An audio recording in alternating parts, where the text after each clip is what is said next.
Now I think we will be online, preparing live preparing, and some moments and we will be. Are you here? Yeah. So everyone is here. Oh, my internet connection is unstable. Do you hear me? Anastasia is.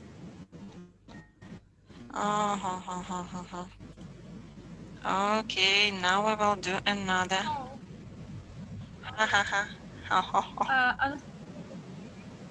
Do you hear me or not? Трохи розмито. Трохи розмито. Так, а зараз краще? Краще, гірше, погано, не чути? Чути, не чути? Напевно, не чути, да? Чи чути? Who are you talking to? I can still hear you. You can hear me. Yeah. You can hear me? Oh, super. Bogdana, Dmitry, you hear me? I'm here because we are already online on Facebook. So, dear friends, hello. It's nice to meet you all. And today we are gathering here and welcoming our special guest. It's Richard Reynoldsa. Thank you very much, Richard, that you joined us.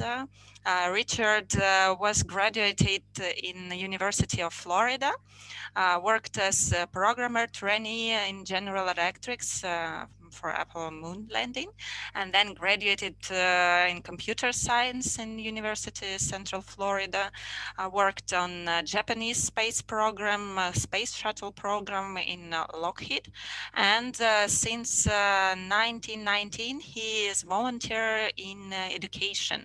He worked for about 14 years in Kiev, come in Kiev several times, and also in Costa-Rika, yes, as far as I remember. Maybe Richard would add to that later. And it's a great big honor for us welcome you here on our Facebook page of Big Brother School. And also I would like to introduce you our small team of Big Brother School. It's me, Anastasia Donska. I'm a founder of Big Brother School. Dmitry Ivanenko is our lecturer in math course. He is a PhD in math and works as docent in Kiev Taras Shevchenko University. And Bogdana Kapitsa, she is a manager of courses of Big Brother School. So good luck for us, and let's start. Dear Richard, could you maybe add some words about yourself, about your experience, and what would you like to add? Yeah. Let me first give a brief, little more summary of well, pretty soon in 10 days, I have my 78th birthday. I'm a little bit older than y'all. And I was born in Minnesota, up in the northern part of the United States. And I went to a one-room schoolhouse for the first year and a half. We had one teacher and we had about 20 to 30 students. She taught 8 grades. And like I was telling Bogdan, that she had to have good discipline. And then my parents moved to Florida, and then I finished up in high school in Florida. I graduated high school in 1960. And at that time, I had never heard of a computer. And so I started out at the University of Florida, and everybody said, go into engineering, but I wasn't real happy with that. And engineering is a 5-year program. But luckily, the space program was starting up shortly after that. So I got a job as a programmer trainee in 1965 at General Electric. And then I worked on the Apollo program for about 5 or 6 years. And then I went back to the University of Central Florida and got my degree in computer science, because at that time they'd started offering degrees in computer science. Then I went to work on the Japanese space program, where we traveled to Japan for 7, 8 years and helped them with their space program. And then after that, I went to work for Lockheed at NASA on the space shuttle program. And unfortunately, I was there at the Cape when they had one of the accidents, the Challenger accident, when it was a real cold January morning, and they didn't have it quite correct to handle the cold weather. They launched and it was too cold, and unfortunately, we lost the 7 astronauts. But and then I've been doing volunteer work since about 1990, and I really enjoy that.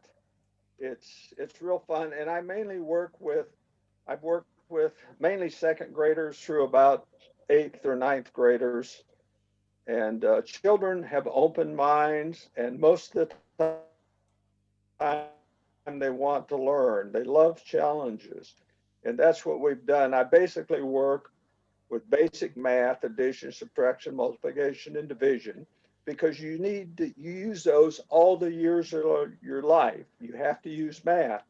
So what I you got a computer in your brain. You can do things so much faster. And that's the way we've set it up with our PDAs and our tablets. And then when I was working in Costa Rica, we came up with the math word puzzles. And we have the puzzles in language. We only use 21 numbers in all of our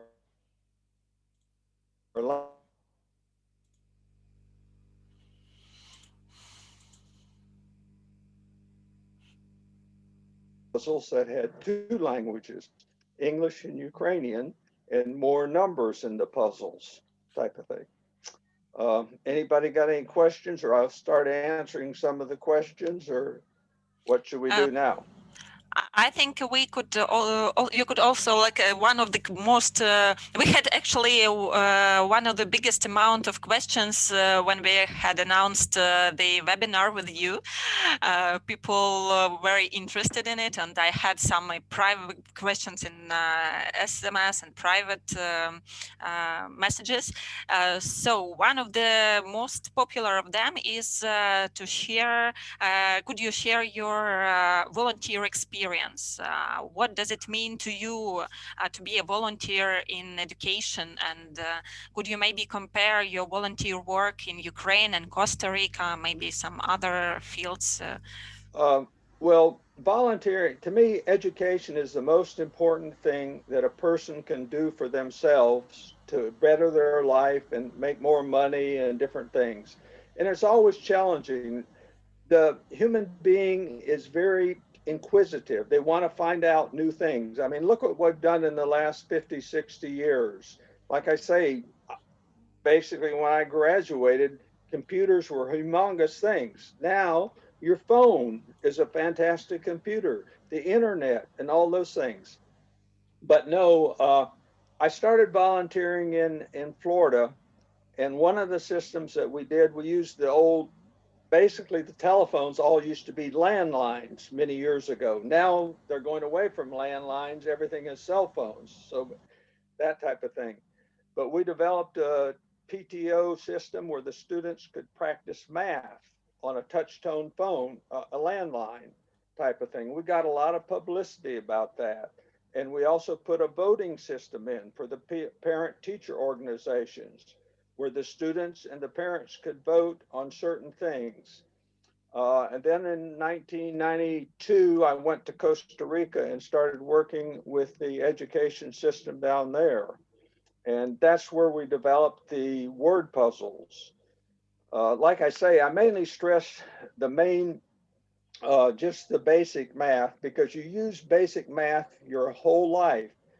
And one of the things that I find difficult is people want to say math is difficult, but it's not. Like addition, you've only got 55 unique possibilities in addition, because addition is reflexive.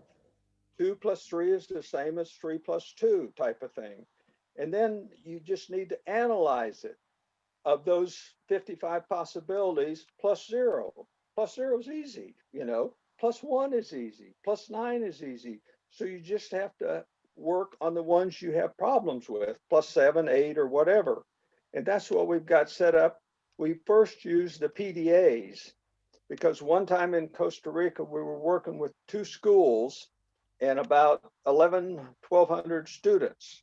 So it was, when we were doing paperwork, it was a lot of hand grading papers. Many teachers know this. And so then my friend, he said we should put it on PDAs, personal digital assistants. So what we put some of our programming on there first, but then we've moved to the Android tablets. The Android tablets are fantastic. They got a lot better clock on them than the PDAs had, but they're nice. And I like the Android tablets because I buy them when they have Black Friday, and they only cost me about $30, a little bit more with tax. And that's a fantastic computer, and you can put all kinds of tests on there.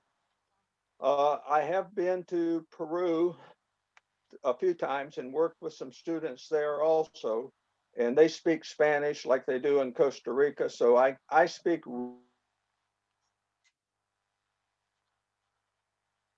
And then in about 2005, 2006, am I talking a little too fast? No, that's great. Super. Well, I'll try to talk just a little bit slower. When I first came to Ukraine, the first trip was just kind of a sightseeing trip, but then I decided to come, and I spent 3 months, my second trip. And I started working with an orphanage in Kiev. And for 3 or 4 years, I worked with orphans. And then we moved out to Bucha, to a school in Bucha, and we started working there. I worked there 10 or 12 years. And then we started working with another school in Kiev, which was it was 5th grade through 11th grade, a little bit older students. And could you I can maybe, go through some of the questions that you had asked if you want me to start going through those. yeah, but we have a question online from right now. It's one of our, Did you have a question? I didn't hear it. yeah, one question from Mikola. What was the requirement test for programmer degree at the CFU? Requirements test at CFU. My university studies was interrupted. Like I say, I went up to the University of Florida for 2 or 3 years from 1960 to 63 or so. And then I worked some, and I went to G, and I also studied some when I was in Huntsville, Alabama. I worked on the Apollo program. I took some courses at the University of Alabama at Huntsville. So when I went back in 1972 and 73 and got a degree in computer science, I didn't have to take too many courses. It only took me about a year and 3 months to finish up and did a degree in computer sciences, since a lot of the math, other courses transferred. We just had to take statistics and different programming courses, COBOL and different things. I started out in Fortran, and I also learned COBOL, but we also did some BASIC in some of the computers I worked on. Those were the main languages I worked. I know C, and my friend does most of the programming in Java, because that's the language they use, in C, C++, etc. But I haven't done too much of that the last years. I've been mainly working with the students, because that's one of the things I love, is working with students and getting them. Like I say, education is the most important thing you can do for yourself. It doesn't guarantee you a good job or anything like that. It depends on your circumstances, the country, what fields you choose to major in. You know, some fields pay right now, like y'all were saying, the STEM fields pay some of the most money. You know, so if you can understand it and do STEM work, that's a great area to work in, type of thing. Okay, But, thanks. Maybe then we could look for questions that we had from those people who registered before. right, I've got the questions here, and I'll read the questions, and then I'll go over. One of Okay. the first questions says, what math logic books can you recommend for university students? Well, unfortunately, I don't teach university, and I don't use complicated logic. I mainly use the logic associated with our puzzles because, like I say, it emphasizes the math, but then it also uses logic and reasoning to solve the puzzles. And I have first and second graders that can understand this. And that's what excuse me, my nose drips a little bit occasionally. So that's the logic I use. When I was in college, we took a logic course at the University of Florida, and it was mainly more on logic of Aristotle and some of the Greek philosophers. One of the arguments was the argument of a beard. You know, does one whisker on a man make a beard? No. Does two whiskers? No. Well, somewhere in between, you know, do you have 1,000 whiskers? Yes, that's a beard. So somewhere in between arguments of gray and different things like that. But like I say, I like our puzzles. I think our puzzles teach young students to analyze problems and solve them. Another thing, down in Costa-Rica, we use written problems. Written problems are very good for teaching students to analyze the problem and then solve it. Like, you know, for example, in Costa Rica, we used to say, your mother gives you $10. You need to go to the store, you need to buy a gallon of milk, and you need to buy this and that. How much change do you receive? So you have to add up all the things you need to buy and then subtract it from the money. And you need to use math your whole life. But unfortunately, I don't have any university books for logic. Yeah, I understand. Sure. Maybe I could recommend Natalia to visit our course in math because these days, actually yesterday, Dmitro had a lecture on logic on our course. So if you need any books in logic or math, please visit our course in math. This is one of the problems I had when I was teaching a couple of years ago, a third grade class in Bucha. I had given the students a mixed puzzle that had 2 numbers in Ukrainian and 2 numbers in English. You didn't know where the numbers were. And I had some very good students that were able to solve it, you know, and they were doing good with these mixed puzzles. So I said, I have made some very difficult puzzle for some of my older students. Instead of just having 4 numbers in it, it has 16 numbers in it. It has 8 Ukrainian numbers in it and 8 English numbers. How many of y'all would like to try that? Well, I had about 9 or 10 hands go up. And I said, okay. So then I had to go back and try to write out all the logic to attack that problem, you know. So I went back and I spent a bunch of time writing out the logic in English. Then I had to translate it to Ukrainian. Then Natasha had to explain it to the students. And it was a good 2 pages of instructions. Well, when Natasha was explaining it to them, one little boy says, I got a headache. Well, the puzzle was really too difficult because third graders are just getting into multiplication and they haven't, a lot of times haven't got into division too much. And in these puzzles, when I have that many words, I have to use multiplication and I have to use division type of thing. But 2 of the little girls that were very good, I worked with them and they were able to solve the puzzle. And that's the thing, like I say, I love young students because they want to try everything, you know. But that's one of my enjoyable moments in Ukraine. Have you ever used math knowledge in your life except for work? You use math all the time. I was lucky when I worked for Pan Am, I was able to save up some money and I started investing. I bought a bunch of orange grove in Florida.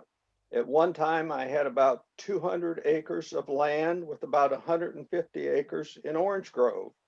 And you need math in all of these calculations. The one year I sold about 100 trailer loads. Most of my fruit went to orange juice. Florida used to be one of the big producers of oranges and orange juice in the United States.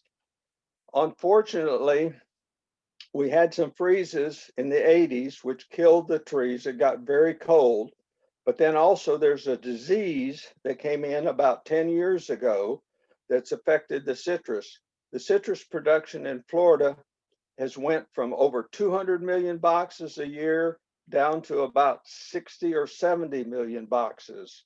There's been a bacteria that gets in the tree, and over a period of time, it causes the fruit not to sweeten up and not to color up. And eventually it kind of kills the tree. So I used to have a bunch of citrus. The freezes got me first in the 1980s. And then back about 10 years ago, this bacteria got in the citrus business. So I sold all my house and my land, which my parents had, and I've been traveling and living in my suitcase for the last 5 or 6 years. Yes, I need to change it pretty soon, but I've enjoyed it. This year's been very disruptive with this Chinese virus that's going around the world. It's not too nice of a present that China has passed on to us. Unfortunately, they probably couldn't do too much about it, but it's a strange virus. Let me go ahead and go to one of the next questions. And if anybody has any questions, they can ask you or pass them on. What the way of studying would you recommend and why? Well, this varies from individual to individual. I prefer studying by myself. If I have books, or the one thing right now, the internet offers so much stuff. You can find out all kinds of information. I preferred studying by myself because, like I say, if you've got a book and you can understand what's written there, you don't need someone to help you. Now, if you've got a question about it, it's nice to ask someone and go over that. One of my courses up at the University of Florida, which I particularly didn't like, was chemistry course. What the professor would do, we'd have a class of 300 or 400 students. It'd be in a lecture hall. He would be up on the board and he'd be writing as fast as he could go and talking as fast. And you're sitting down there writing as fast as you can, trying to understand what he's saying. If he would have written it down on notes, ran off the notes, published it, you could read it, you could understand it, and you'd go to class if you had any questions. If you didn't have questions, you don't need to go to class, type of thing. But no, I prefer studying by myself, but groups of students, younger students, it's nice to work in groups. And like the one question that we got later is an older student helping some younger students. That's great. That's great. Helping someone understand something is always good, type of thing. But let me go through. Yeah, Richard, and according to this, I have a question. How do you motivate young people, young students to work, to study? Well, since I don't see them too often, and this is a slight problem, but I motivated them with rewards. I used to give out a lot of candy in Ukraine. In Costa-Rica, we gave out popcorn. And in Ukraine, I also gave out money. Oh, yeah. Well, it's like anybody. I mean, in a capitalist system, it's nice to motivate. Now, it's not hard to motivate young students because they like to try new things and stuff like that. But I did it in Costa Rica. I had some sponsors, and we had a competition too. And kids love competition if they think they've got a chance. And we used to have competitions in Costa Rica where we make teams. Now it's more difficult on the teacher because you try to evaluate each team so that each team, you try to put a good student, an average student, and maybe a poorer student on a team, and then teach them to work together. But no, we sponsored 3 trips to Florida for students from Costa Rica. I mean, I would have liked to do that same thing in Ukraine, but unfortunately, it's a lot more expensive to go from Ukraine, and then the visa requirements and all this stuff is a little bit more difficult. But no, we took three trips. The first 2 trips, we just took 3 students, and we visited Florida with all the parks around Orlando Tampa, the Space Center. It was very interesting for the students. Most of the students that we took were about 12 or 13 years old, and we hit Disney World and the Space Center and different things like that. So we had 3 very good trips with students from Costa-Rika to Florida. But that's the way I kind of motivate the students. And that's the same way parents kind of motivate their children. They offer them rewards if they do good and things like that. You got another question? No, we could read another one from the list. Well, let me talk a little bit about the puzzles. Yeah, sure, Like it's I say, interesting. in the puzzles, we only use 21 numbers, 0 through 20. And then the example that I went over with, I showed Bogdan how to do them. The example in English, if you've got a 3-letter, you use 2 things to analyze the puzzles: the length of the number and then the special letters that appear in the puzzle.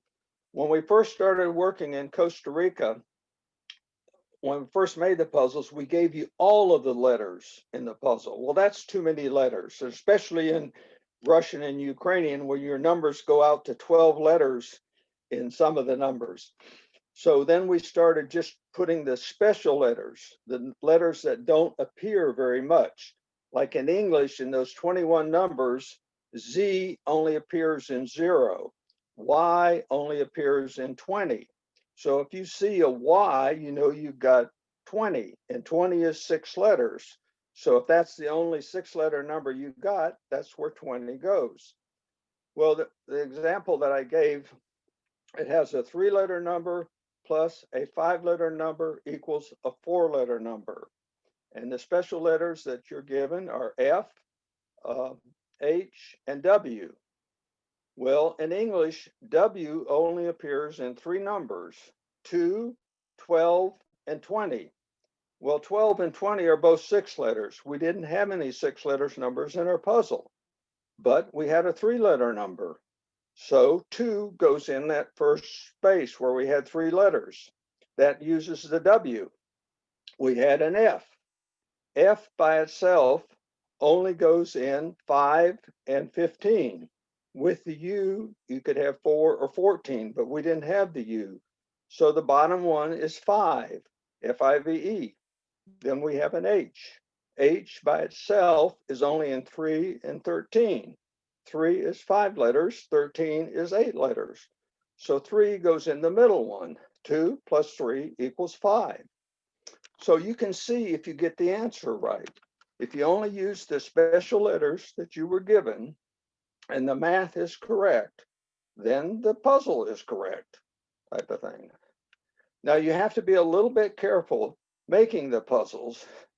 For example, I can't give you a puzzle that has a 4-letter number plus a 4-letter number equals another 4-letter number, and then give you the letters F, F, and U, because there's 2 combinations that you could do there. You could have 4 plus 5 equals 9, or 5 plus 4 equals 9. So there's 2 answers to that puzzle. So we have to be careful in making the puzzles that there's only one solution, type of thing. But the puzzles are fantastic.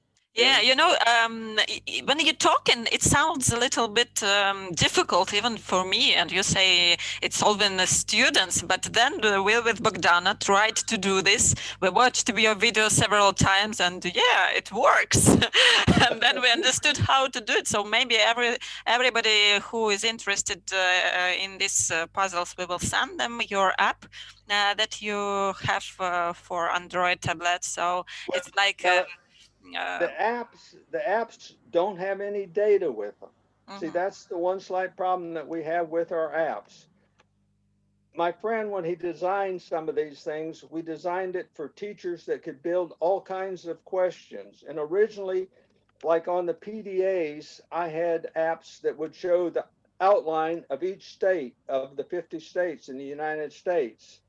And I also would ask you the state capitals of all the different states, type of thing. So there were all kinds of different questions that we can do on there. And also timing is very different. And see, that's why I told Bogdana that she needed to learn to do the puzzles on paper first so that you can do them fairly fast, because on the tablet, I don't give you much time.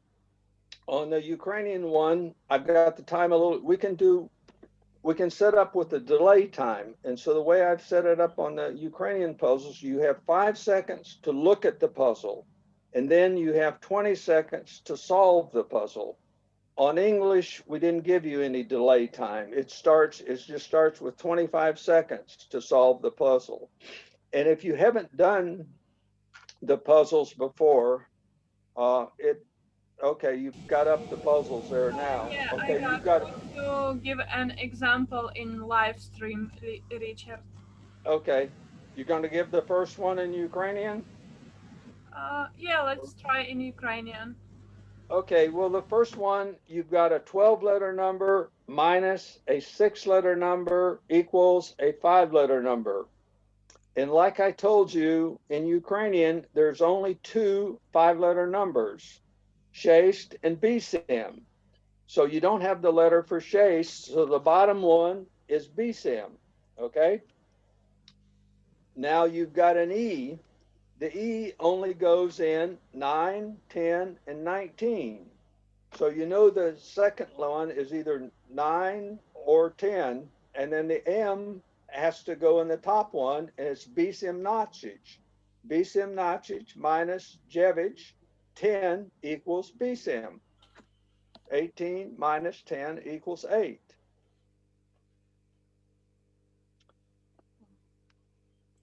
Any questions? Everybody kind of follow that? Should we do the last one or the next one?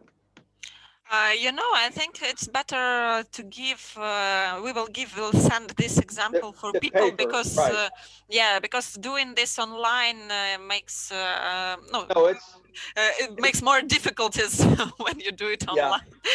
Well, and what's interesting, Dmitro said once that we have such puzzles on students' competitions at school in Lyceum, as far as I understood, in 5th and 6th degrees. So if students have these competitions, Olympic games, we call it in Ukraine. So right. Between students, but even different schools. So there they have the same puzzles and should solve them. It's one of the method to find the best student. Yeah. Well, the thing is, you want to find, and that's one of the things, like I told you, we had teams of 3 students, but you really need to have 2 types of competition. You need to have individual competition so your top students can compete, but you also need to have team competition so some of your medium students and your slower students can compete also. And so that's what we tried to do in most of ours. We tried to have individual competitions. And see, that's the nice thing about the second app that we have there, the competition one. I can combine all kinds of things. Like one of my 4th grade students out there, I combined the Superstar edition where it's 5 through 9. So you got 50 addition problems. Then we would put 5 Ukrainian puzzles. Then they would have to do 50 subtraction problems. Then they would have to do another 5 Ukrainian puzzles. Then they'd have to do multiplication and then some English puzzles. And on some of those, the students could get 33,000, which is very difficult to get because like in my Superstar, you have to get it within 1 second. So you have to answer the puzzle very quick. And that's the other thing that we did with setting up these puzzles. I give bonus points if you do it in about half the time or something like that. That gives the students to get higher scores and everything. And I had 3 students that were able to get the total points, 33,000 in that competition. The competition can get very difficult the way we have it set up on the tablets. Let me look over some. And maybe one such a question I'm interested in about some more about your experience. So students, school students in Kiev, in Ukraine, and in USA. You said you worked also in Florida as a teacher, yeah, with the students, or no? Or had to, Well, how could you compare it? How could you compare teaching math in Ukraine and in Florida, or students in Ukraine and in Florida? well, I work with good students all over, but in Bucha, they normally gave me what they said was their better students, you know, and again, I never worked with a class for a long period of time. I worked with them like once a week or at most twice a week type of thing for an hour or so. So this is a slight disadvantage to work that way.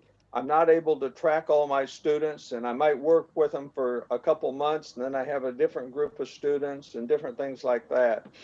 But one of the problems they had with math in the United States is they tried to use Common Core math, and they tried to make it, they screwed math up. Basic math is simple and easy, you know.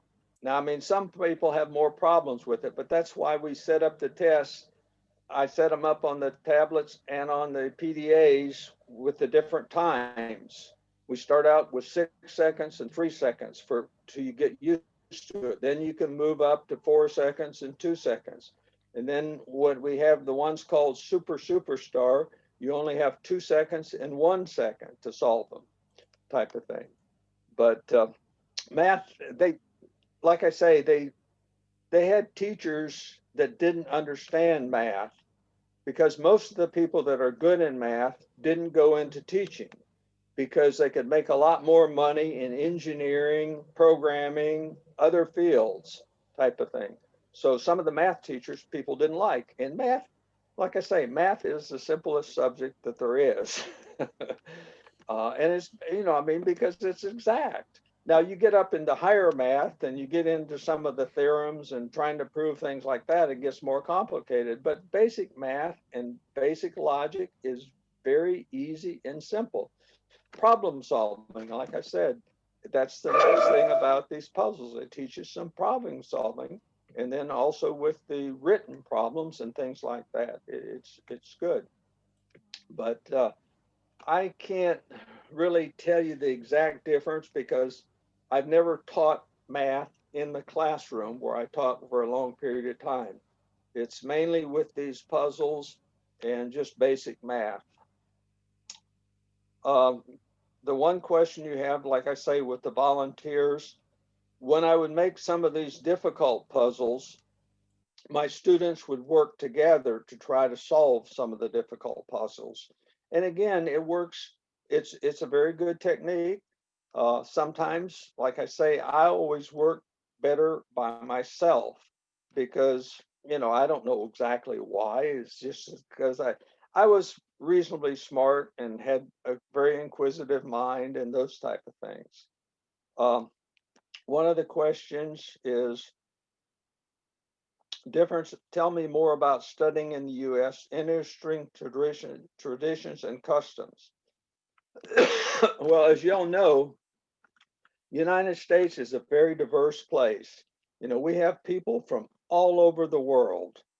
And one of my students in Florida was a young girl that had come from Ukraine. Her mother, I think, had married an American and they moved to the Ukraine. And she was a very good student. She was one of my best students in Florida. I think in Ukraine, I think you still have better discipline in your classes than we do in the States. One of the problems in the States is we've had a lot of the stuff with racial things and those type of things, and I think that's entered into it. And we've had and they have languages problems too, because we have people from all over the world, so they have to teach English as a second language, and that is difficult if you have students that don't speak English, you know, and it's hard for the teachers to learn extra languages and stuff like that. But that's one of the things, like I say, I've done a little bit with English, teaching English. And I think working on the tablets is a good thing. And I probably will talk with y'all a little bit more. Right now, you're not teaching any English, right?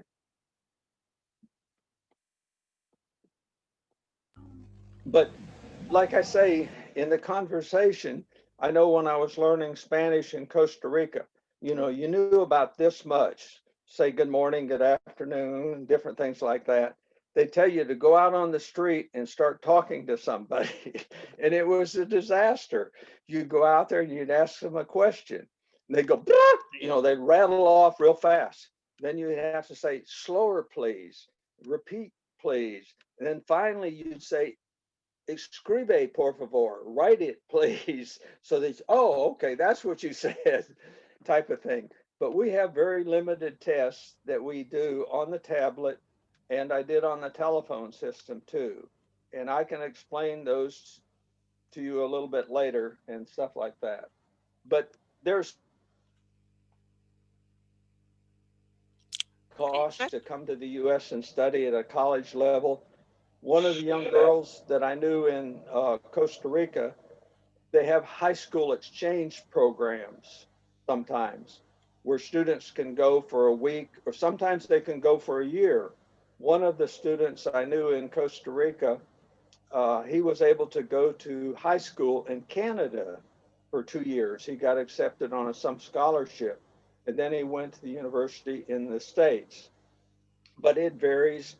And I'm just not familiar. The one bad thing in the United States is the cost of universities has gotten ridiculous.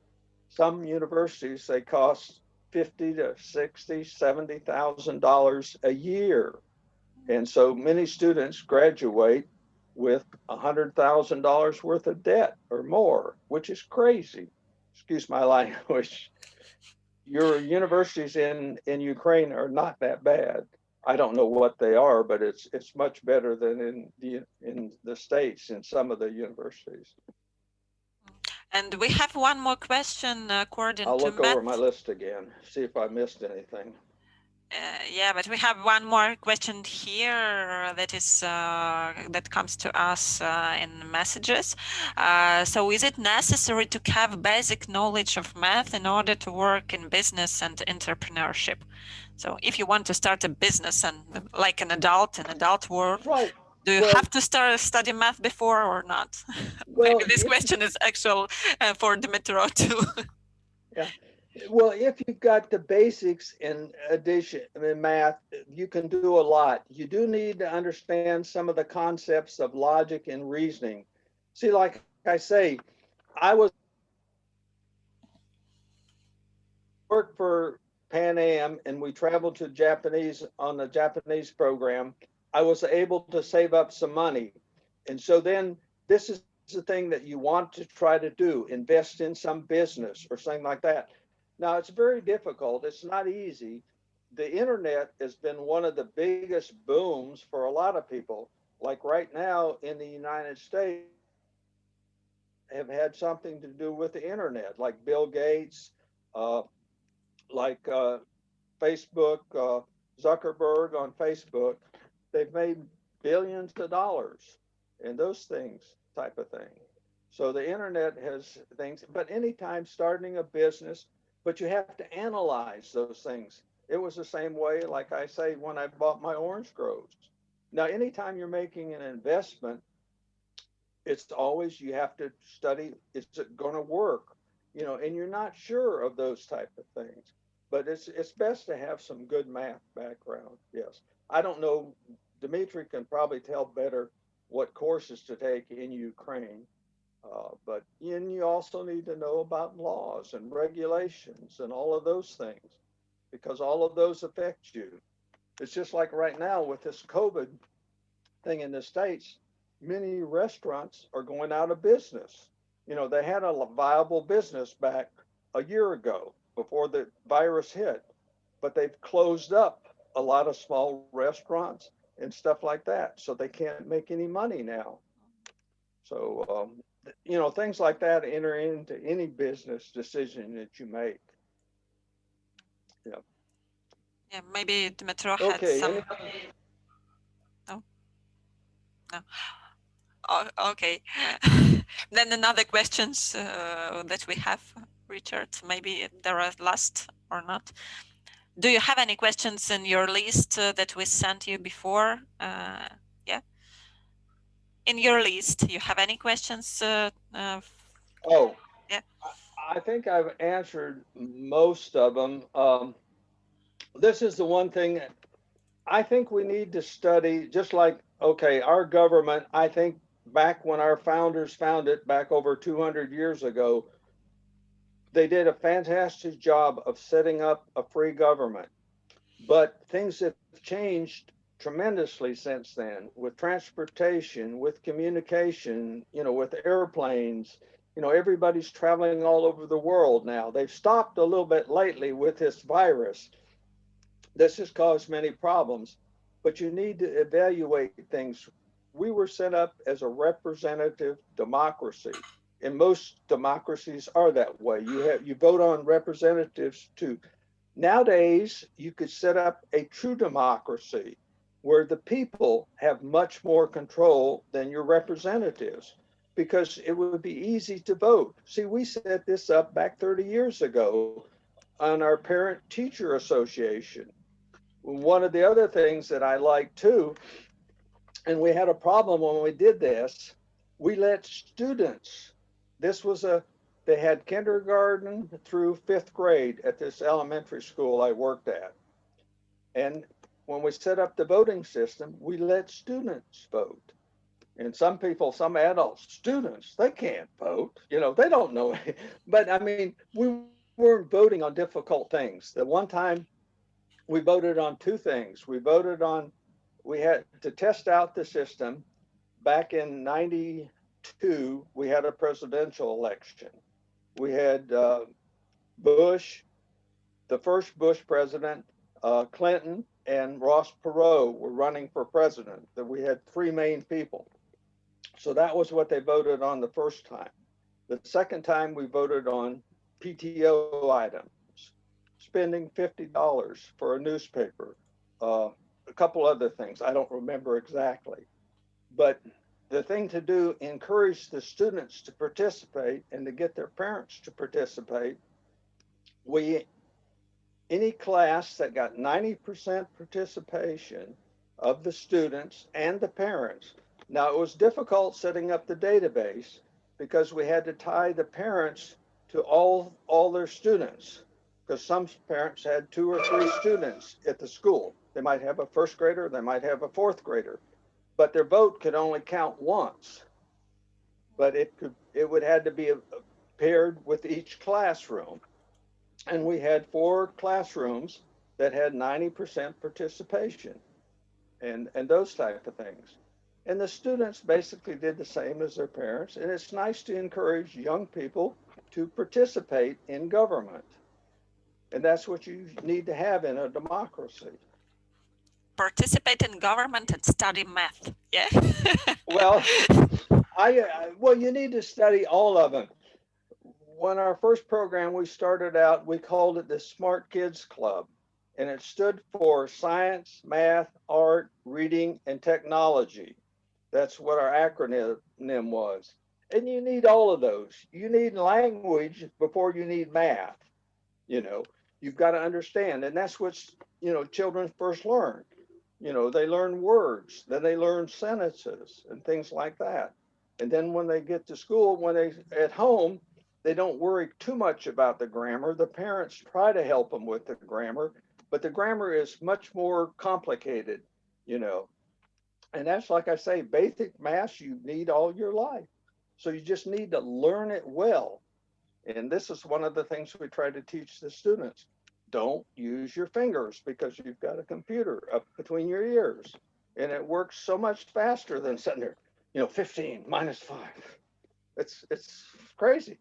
Use your brain.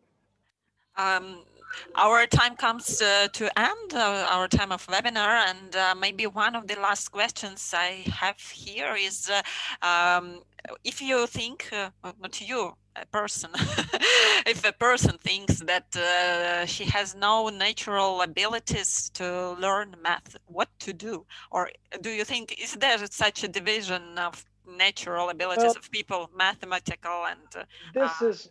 This is one area that I haven't studied much. I wished I had studied psychology and went into that a little bit more in working.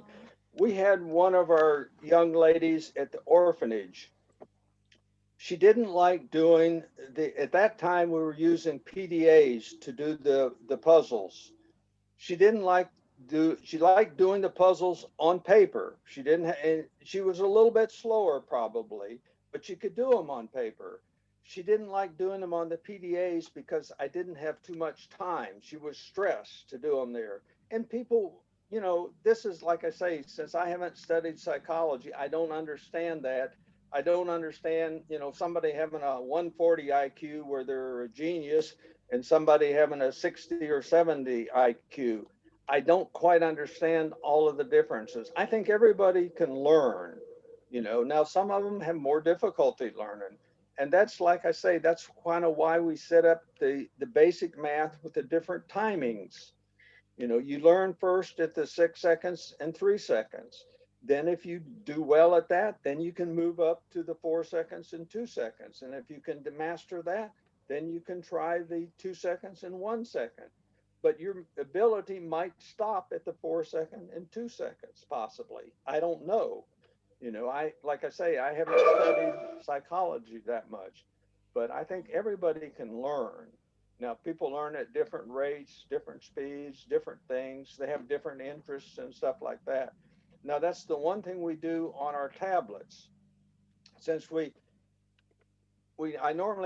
bought probably, I don't know, a couple hundred of these tablets and given them out different places, but we restrict it that the students can only take these 2 apps on the tablet.